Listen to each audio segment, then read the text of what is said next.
Good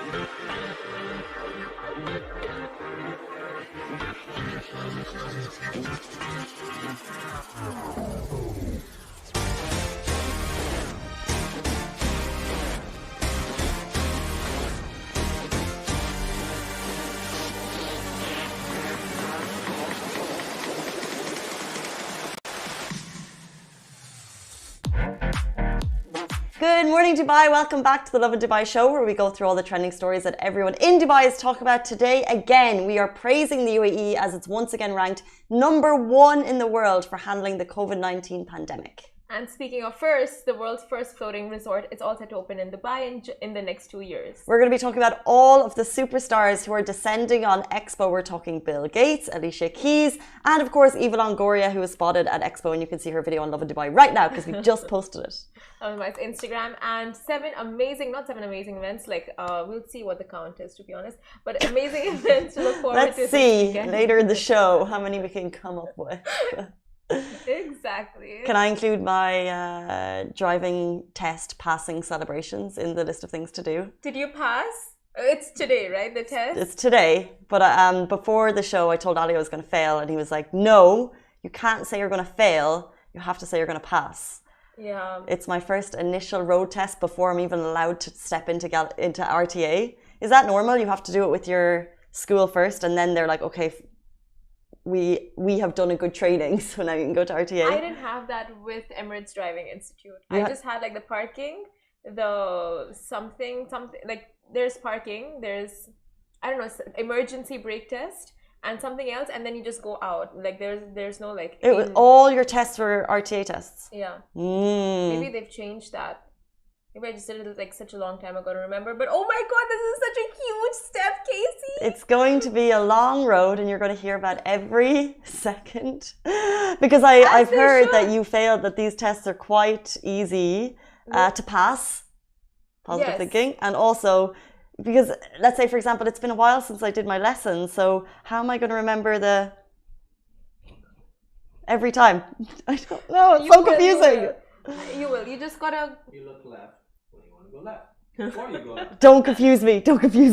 I have something in my head. Okay, No, but if you want to go... Okay, so you come to a junction, you have to be like...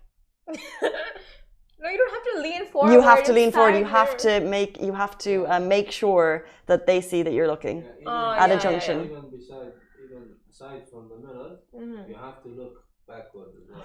No.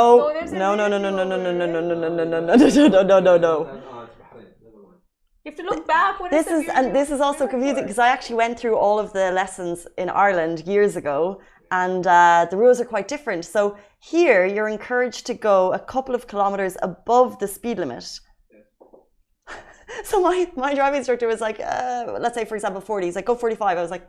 And then he was like, forget the Irish rules, these are the UAE rules, because it's all about progress on the road. Yeah. So you can't be too slow, you can't be too fast, you have to be perfect. Do you have a lady Don't instructor? Worry. No, I had Mohammed Irfan and Jishan, both excellent. If you're 20 kilometers below the speed limit, you're very slow. If you're 20 kilometers above the speed limit, you're too fast. You're fine. Yeah, within that bracket, you're perfect. Okay. Don't worry, guys. I'm not allowed on the road for a long time. No doubt. By the way, these automatic cars, the dream, absolute dream. Yeah. Super easy. Were you driving a manual in Ireland? Yeah. Yes. Anyway, any tips? Please put me in your prayers. I would love to pass. I would love it. It's today, right? It's today. 11. Oh my God, guys, send in your good luck. Imagine you're walking away with that license. No. It's the first of 4. So we're going to have this conversation many times. Yeah. Dubai rules, if it's 100, you can drive 120. Abu Dhabi rules, if it's 100, then it's 100. Yeah, Abu Dhabi and Dubai rules, if it's 100. Yeah. Abu Dhabi is different. I'm not allowed onto those roads yet. We're not allowed onto the Sheikh Zayed Road. I haven't gotten there yet. I'm still on the 40-60. Will it be my carpool once you get a license? Moving into our first story, the UAE is #1 in the world in handling the COVID-19 pandemic. Once again, the UAE is the leading country. A massive shout out to the authorities, to NCEMA, who announced this news. Now, this is actually not a UAE ranking. This is according to Bloomberg's COVID resilience ranking. The report states that the UAE is one of only 7 countries worldwide occupying leading positions on this index since its launch. This is an index we discussed last week, and we continue to maintain that position now. So this was announced at the NCEMA press briefing last night when, along with that, the UAE government also encouraged booster doses while reminding everyone, pandemic is among us, please continue the preventative measures to address the COVID pandemic, such as wear your face masks, you still have to wear them, avoiding crowded areas, and sanitizing frequently. Yes, and at the press briefing, they also addressed those planning to travel. This is the final day of school term, and the UAE government said, we ask citizens and residents wishing to travel to learn about the requirements and the procedures of visiting the countries and adhere to them, so to avoid all penalties for violations in these countries. Great advisory statements. And now they also said those wishing to travel or return to the UAE are required to take the required tests on time.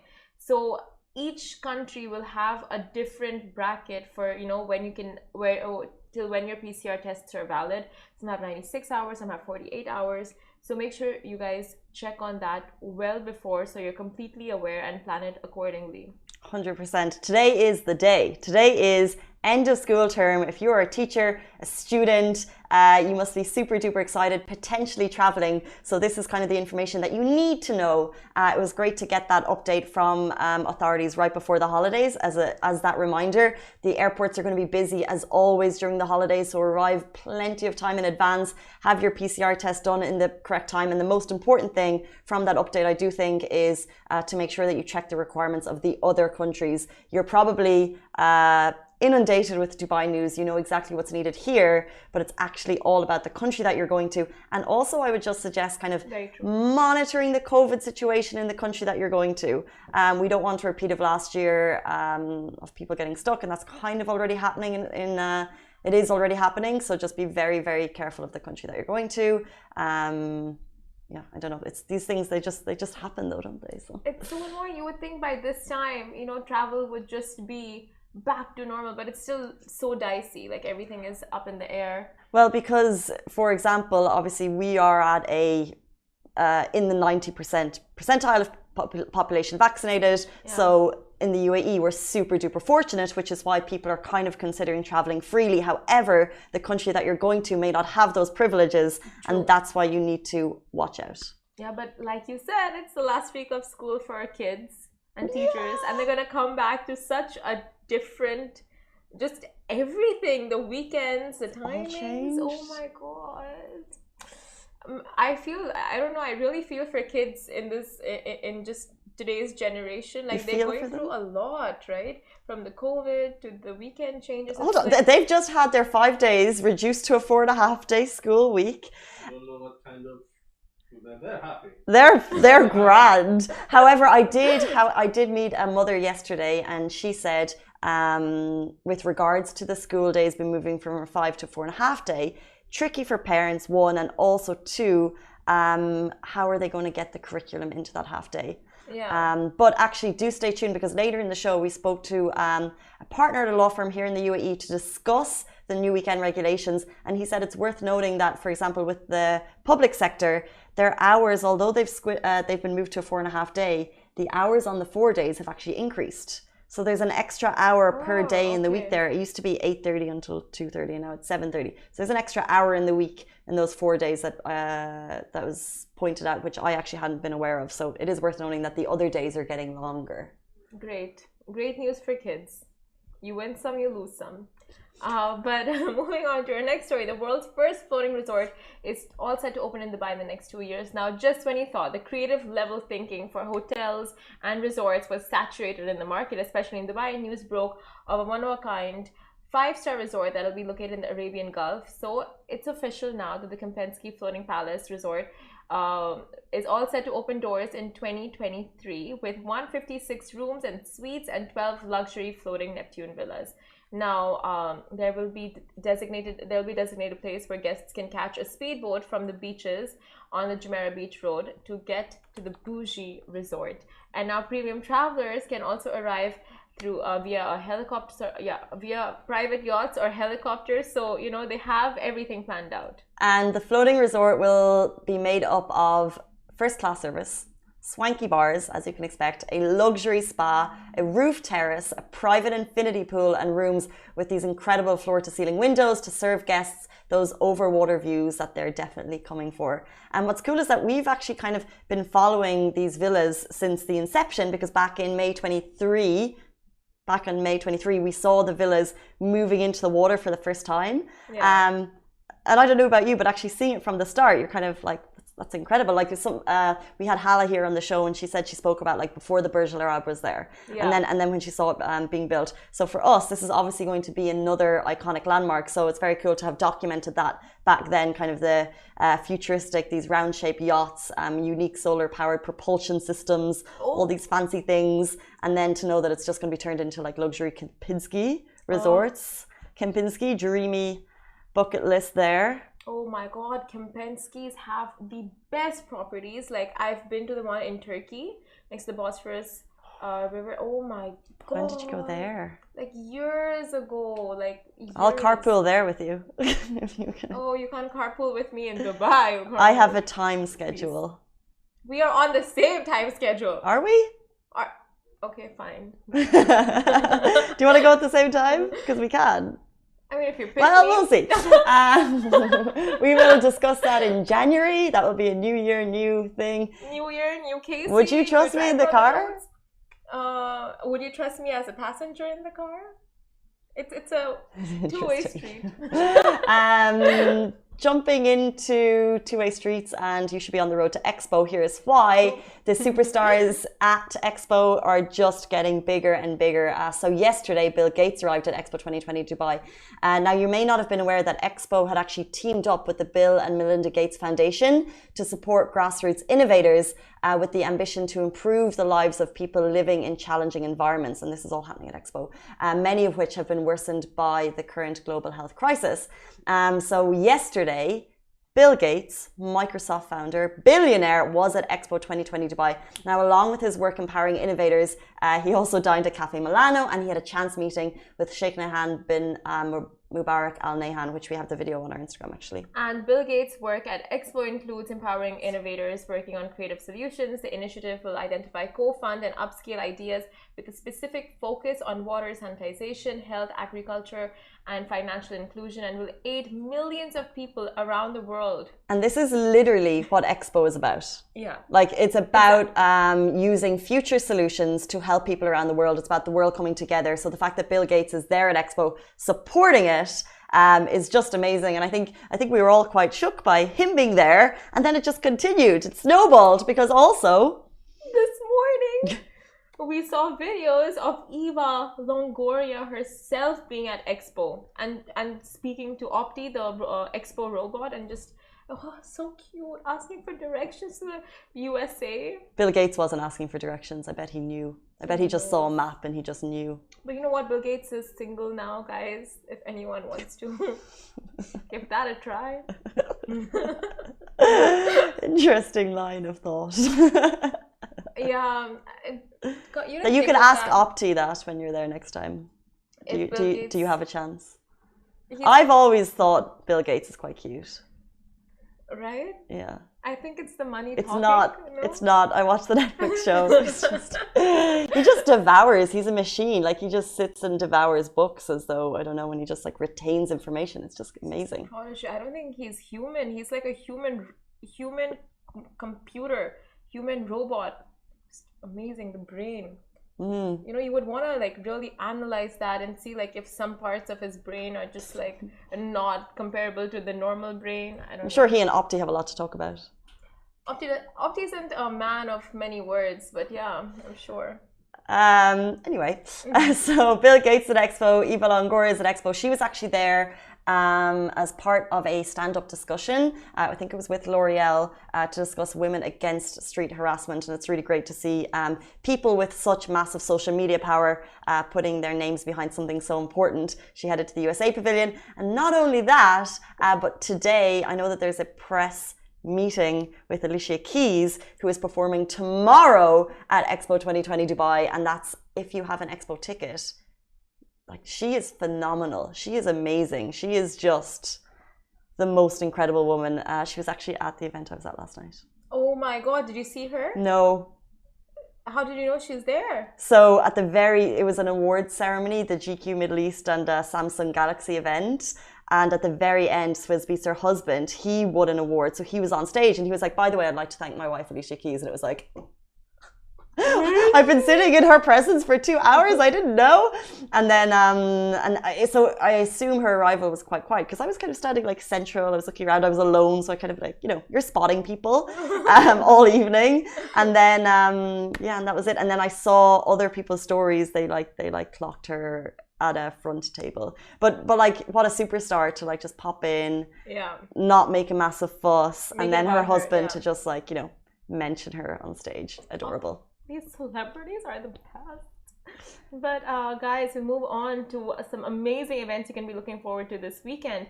Now, before our beloved 2-day weekly holiday shifts to Saturday and Sunday, I think it's time we cherish our last few Friday, Saturday weekends, because from 2022 things ain't gonna look the same.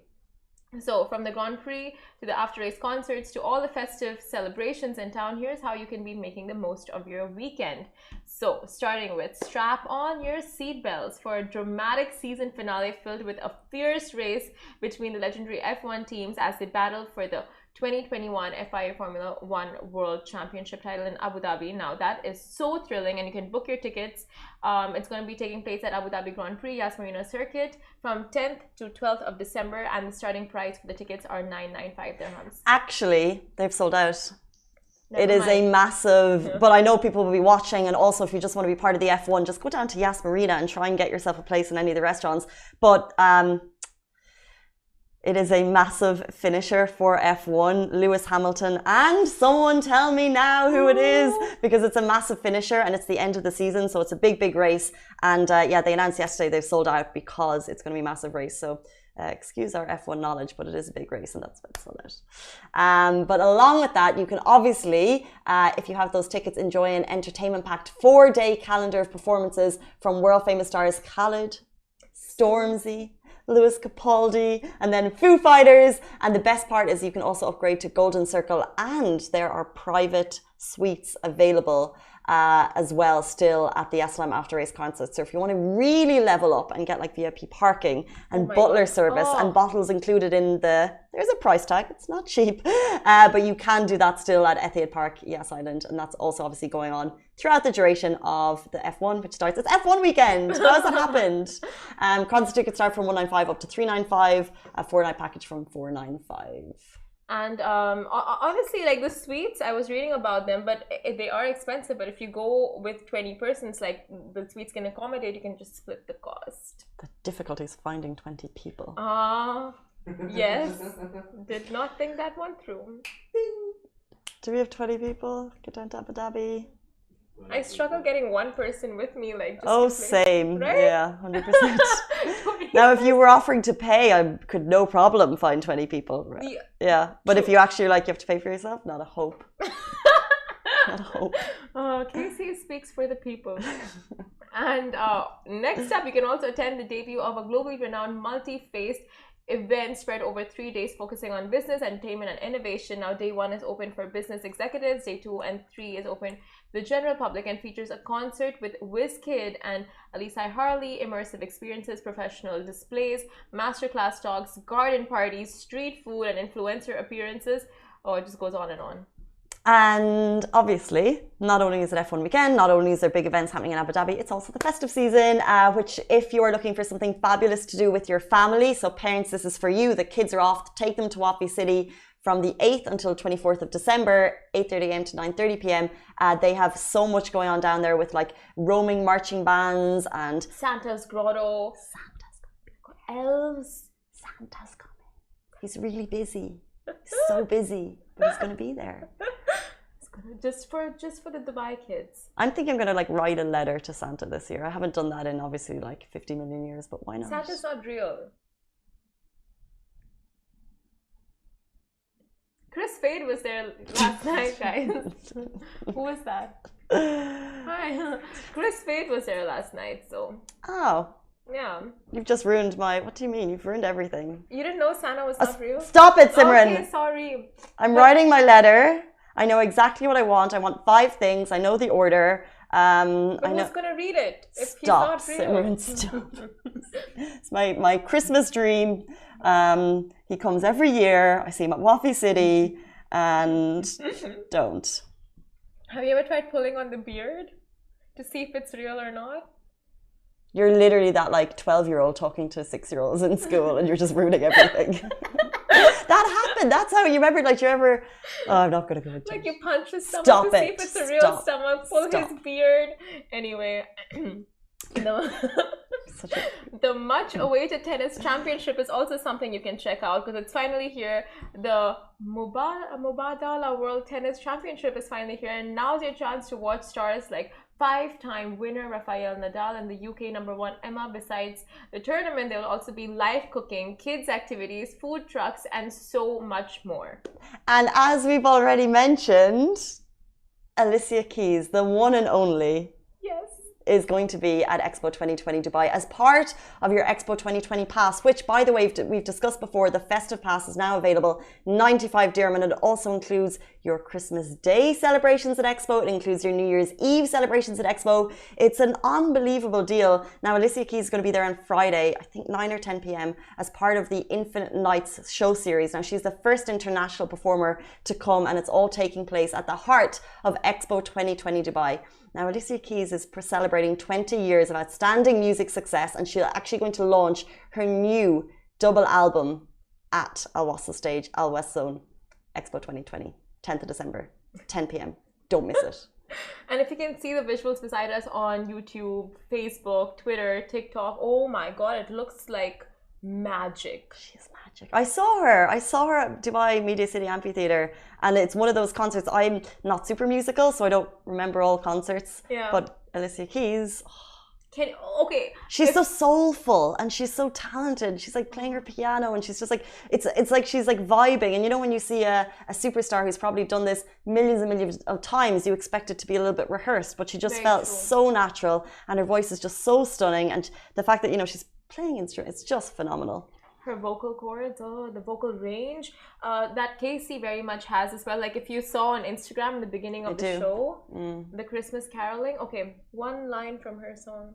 No, I don't want to steal her thunder. Yeah, it's her time. It's her time. On that note, we're going to move on. There are so many questions about the new UAE weekend. 4.5 days for public sector. What does that mean for private sector? How are we going to adjust? 80% of the people in this country are private sector.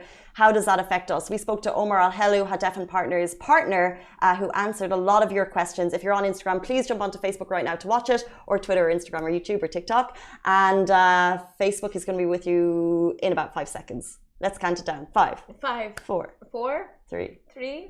Welcome back to the Lovin Dubai show. We are joined by Omar Al-Helu, who is a partner at Hadef and Partners. Now, yesterday, the bombshell news. Government and federal entities in Dubai and in the UAE as a whole are moving to a 4.5-day work week effective January 1. The weekends are changing. That's what we're here to talk about. Thank you so much for your time. Thank you for hosting us. Not at all. The questions coming from the audience are constant.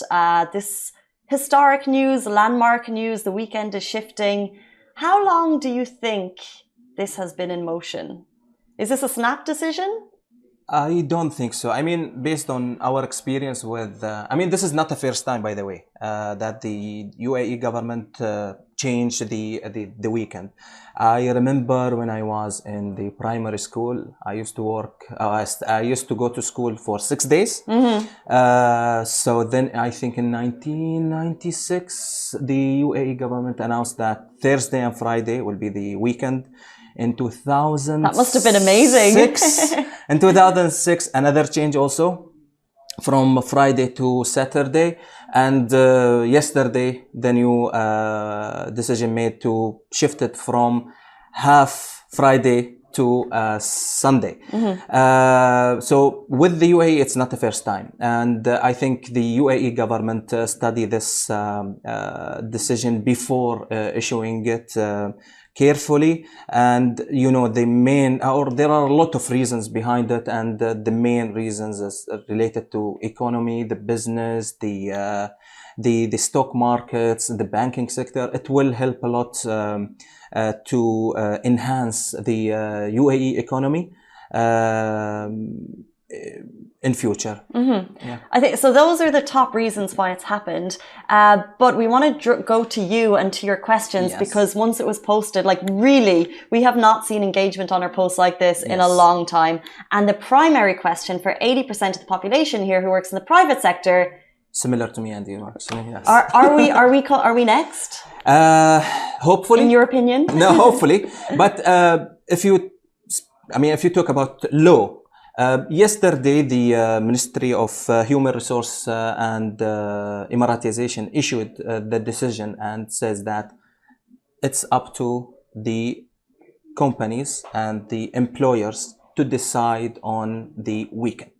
And if you review the new employment law, it's actually provide and give the employer the right to choose the rest day or the weekend day for the employees.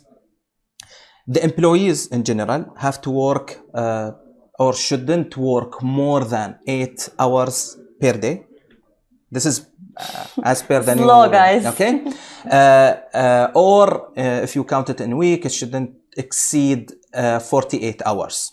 So based on the nature of the business, based on the needs of the business, the employer can decide which day, because the employee has a right to get one off day weekly. The employer can increase this. The Ministry of Human Resources and Emiratization can issue a decree or an order or a decision to increase the weekend or the off days by a decision for particular sectors. But the minimum of day weekly is 1 day, and it's up to the employer to decide when. Great. Logically speaking, I don't think that the companies and the employer will decide to deviate from the days which has been announced by the public sector. So I think instead of having Friday and Saturday as a weekend, we will have it Saturday and Sunday. Okay. The question, how about Friday? Okay. Of course, we know that prayer times have been moved to 1:15 on Fridays, but the main question is, Friday is the holy day. Will private sector have to come in line? I think the private sector will follow the. Do you? No. Not with respect to the half day. Okay. With respect to having the Friday to be a working day, it will. I think again, it's a decision for the employer to make whether to give the employees instead of 1 hour break to give them 2 hours, and then compensate this by additional hour on Friday or any additional hours on normal days. Whether the employer may be, increase the hours daily from 8 to 9. And consider the 9 as additional hour, and then compensate it with the Friday. There are a lot of ideas and options. The problem is we are still waiting for a decision from the Ministry of the Human Resources and Emiratization to clarify what the employer can do. I'm going to start writing my wish. Yes. In an envelope and post it to my employer. Actually, we should thank COVID-19 because of the remote working options. It will remain. So maybe some employer will say, okay, Friday come from 8 to, let's say, 12. You can leave and then continue the work from home, or all Friday from home. So it's a more flexible. potentially more flexible. But something you said there about the employer can decide. But yesterday, what was interesting was the public sector announcement was made. And then following that, the KHDA, which is the Dubai school governing body, they made a blanket rule that schools are following. Yes. So will we see, for example, is there a governing body for the hospitality sector or the retail sector? Can there be within specific sectors rules made? With respect to the employment, the specific authority which has full authority to decide on this is the Ministry of Human Resource as Emiratization. Okay. So the only body which can issue the decision and regulation in relation to the relationship between the employer and the employees is the Ministry of Human Resource and Emiratization. Those are the updates we're waiting for. Yes. Okay. This is the update we are waiting for. But again, there are a lot of flexibility, and you will find a lot of actually system or internal policy adopted by the companies. You will see a lot of differences between them to actually just to follow the government sector. What's interesting is the move was made, of course, for business reasons, but also it's amazing for families. It's much more flexible. Yes. It's a very positive move, and it's very attractive to be working in the public sector right now. Yes. However, recently, the UAE has been very much encouraging the public sector to join the private sector. Yes. Recently, the holidays were equaled because they're encouraging Emiratization. So does this put an imbalance in that? I don't think so that there is imbalance. I think the employers and the companies which actually have local or Emiratis employees working with them, they will come with the creative ideas to still align with the UAE government initiative to support the Emiratization. So again, they can come with the working from home or having a flexible hour workings during the weekdays. So I don't think that there's imbalance, because the private sector has a special needs and it's different in nature of activities if you compare it with the government sector. The government sector, by the way, they increase their timing from 7:30 to, it was 7:30 to 2:30, now it's 7:30 to 3:30. So there's an extra hour in the day. There's extra hour in a day. So I mean, there's sort of balance. That's worth noting, by the way. Exactly. So it's not half day off and they still work on the same timing. No, it's different. They increase their timing by 1 hour daily, and they will get the half day on Friday. Whether this will be applied on the private sector or no, it's not clear, but it's doable. The main concern I think people had yesterday was parents. Their kids are now, weekend is officially moved. Theirs has not. Do you think there'll be more flexibility from the private sector employees to say, okay, we're not going to change, but the parents can have more flexibility? The new rule will apply from next month. I think there is 1 month for the private sector to start adopting the new system, the new policies, based on the government sector decision. There is another problem, and actually I'm waiting for the Ministry of Human Resources to look into it and decide upon it. The date of the application of the new law is in 2nd of February. The current applicable law stated precisely that Friday is a weekend. So how this will affect, we don't know. During the January period, I mean, we have 1 month, the grace period. This is the gray period. How can the can the employer change the weekend or no? We need something from the Ministry of Human Resources to decide upon. But I think starting from January, you will see a lot of the private companies will change the weekend from Friday, Saturday to Saturday, Sunday. And one of the final big questions was if the private sector follows suit. If they go like the schools and they say, incredibly, you can have a 4.5-day work week with extra hours and whatever. Yeah. Would you potentially see a reduction in wages? Could the private sector pull that off? Okay. So I think if there is an agreement between the employers and the employees to reduce the hourly, the working hours on Friday from 8 to 4, I think they will have a right to reduce the wages, but the employee should accept that. Okay. Again, this is my view.